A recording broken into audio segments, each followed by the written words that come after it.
বাড়ি থেকে এইমাত্র চলে আসছে মজাদার মালাই চপ। এই মিষ্টিটা কিন্তু সাংঘাতিক রকমের মজা হয়।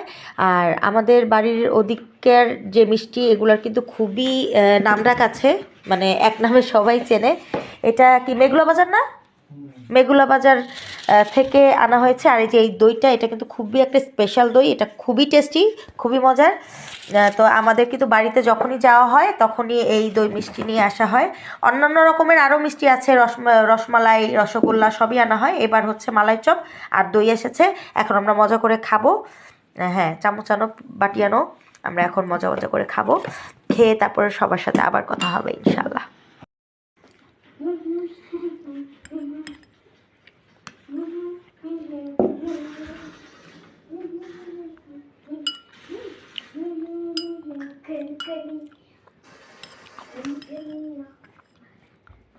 মুখে দেওয়ার সাথে সাথে একদম